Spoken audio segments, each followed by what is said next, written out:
હાલો રામ રામ સીતારામ જય માતાજી તમામ યુટ્યુબ ફેમિલીને મિત્રો તો કેમ છો બધા ખેડૂત મિત્રો મજામાં જશે તો મિત્રો હું છું આપણો મિત્ર ભાવેશ અને આજે તારીખ થઈ છે 18/2/2025 મિત્રો ખાસ કરીને આજે આપણે વિડીયોમાં વાત કરશું કે વરિયાળીમાં પોટાશ અને સલ્ફરની તો મિત્રો સૌપ્રથમ જે મિત્રો નવો હોય ચેનલને લાઇક શેર અને મિત્રો સબસ્ક્રાઈબ કરવાનું તો ભૂલતા જ નહીં મિત્રો વિડીયો કેવો લાગ્યો કોમેન્ટમાં જરૂર જણાવજો અને તમારો પ્રશ્ન પણ કોમેન્ટમાં ખાસ કરીને તમે પૂછી શકો છો મિત્રો તો આપણે જીરાના વિડીયો મિત્રો વધારે બનાવેલા છે જે જીરાનું વાવતર કરી તે અહીંયાથી તે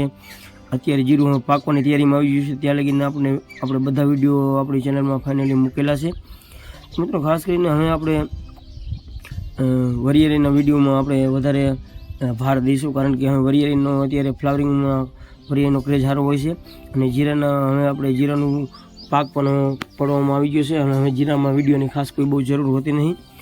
તો મિત્રો ખાસ કરીને વાત કરીએ તો વરિયાળીમાં સલ્ફર અને પોટાશની મિત્રો તો કેટલા દિવસ આપવું એની વાત કરશું ને કેટલું આપવું એની ખાસ કરીને વાત આપણે મિત્રો કરશું તો મિત્રો સલ્ફર 80% જે આવે ખાસ કરીને 80% WDG જે ડ્રીપ હોય એટલે આપણે 80% સલ્ફર આપી શકીએ છીએ 90% જો આમાં આપવામાં આવે તો મિત્રો આપણી નળિયું બ્લોક થઈ જતી હોય છે નળિયું બંધ થઈ જતી હોય છે વરિયાળીમાં ડ્રીપ હોય તો ડ્રીપમાં ગમે તે ડ્રીપમાં મોલ હોય તો એમાં 80% આપણે સલ્ફર આપી શકીએ છીએ મિત્રો ડ્રીપ હોય તો આપણે વીઘે 1 કિલો સલ્ફર ખાસ કરીને આપી શકીએ છીએ અને આપણે પિયતમાં હોય મિત્રો જે ચરિયામાં વાવેલી હોય વરિયાળી તો આપણે એમાં 1.5 કિલો લગીને આપી શકીએ છીએ જે એમાં 90% આપણે સલ્ફર આપી શકીએ છીએ અને ખાસ કરીને પોટાશની મિત્રો વાત કરવામાં આવે તો પોટાશ આપણે 7 થી 8 કિલો ડ્રીપ છે એટલે ડ્રીપમાં 7 થી 8 કિલો પોટાશ આપી શકીએ છીએ મિત્રો IPLનું જે આવે છે અને જો આપણે પિયતમાં વરિયાળી કરેલી હોય તો આપણે 10 થી 12 કિલોની રેન્જમાં પોટાશ આપી શકીએ છીએ મિત્રો તો મિત્રો પોટાશ અને સલ્ફરની વાત કરવામાં આવે તો મિત્રો પોટાશથી દાણાની સાઇઝ લાંબી અને મોટી અને ખાસ કરીને મિત્રો વજનદાર સારામાં સારું વજન તમને બેનિફિટ વજનનું મળતું હોય છે તો પોટાશ અવશ્ય મિત્રો આપવું જે 90 થી 95 દિવસની આજુબાજુ દિવસોની વાત કરીએ તો 90 થી 95 દિવસે ખાસ કરીને અત્યારે આ રીતનું ફ્લાવરિંગ લાગેલું હોય હું તમને પાછળથી દેખાડું કે કઈ રીતનું ફ્લાવરિંગ લાગેલું છે તો મિત્રો એ રીતનું 90 થી 95 દિવસે જો પોટાશને સલ્ફર આપવામાં આવે વરિયાળીમાં તો ખાસ કરીને આપણને સારામાં સારું ઉત્પાદન મળતું હોય છે વજન એકદમ સારામાં સારો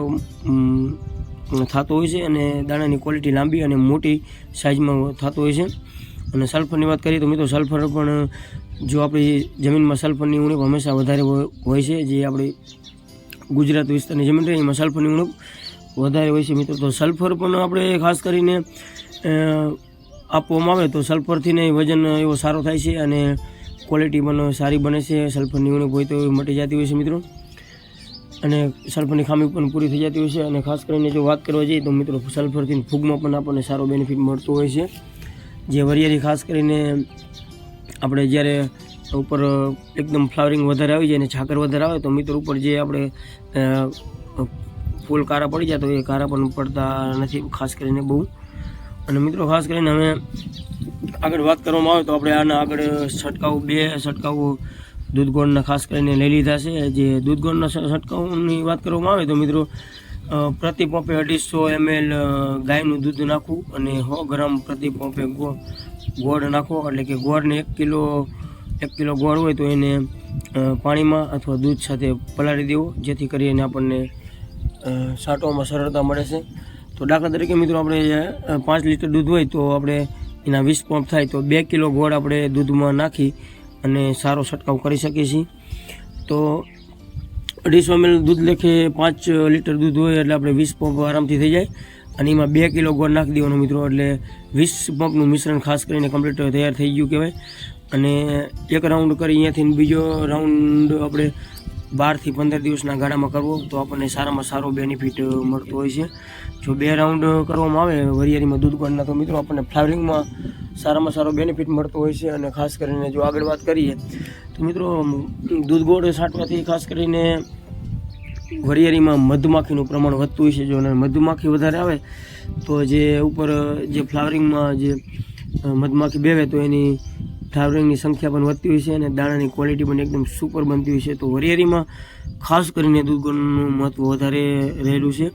અને મધમાખીનું મહત્ત્વ પણ વધારે રહેલું છે. જો કે મિત્રો મધમાખી તો ગમે આપણે ગમે તે મોલ હોય, કપાસ, મગફળી કે તલ, વરિયાળી છે, ધાણા, જીરું, ગમે તેમાં જો મધમાખી આવે તો એમાં ફ્લાવરિંગની સંખ્યા વધતી હોય છે અને જે ઉપર જે દાણો બનતો હોય એની ક્વોલિટી પણ સારી અને સરસ બનતી હોય છે.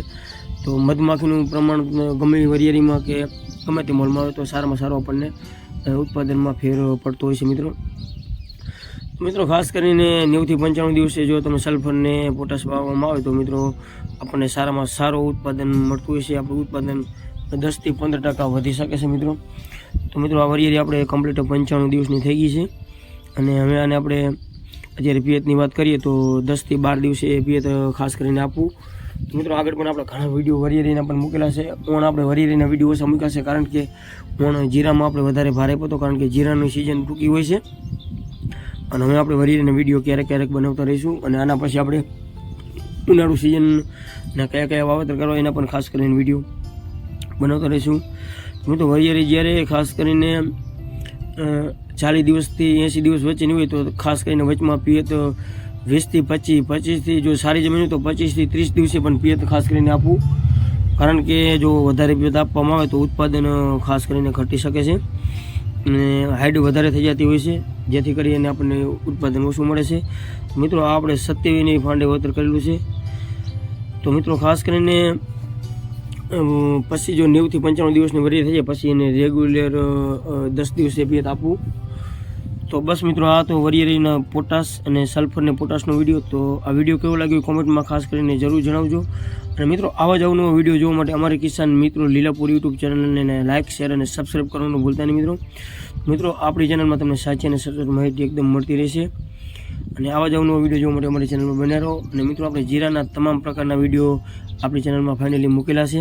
જ્યાંથી જીરાનું વાવેતર કરી ત્યાંથી તે જીરું અત્યારે પાકી જાય ત્યાં લગીને. તો બસ આજે આ વિડીયો આવ્યો એટલું ને વિડીયો જોવા બદલ તમામ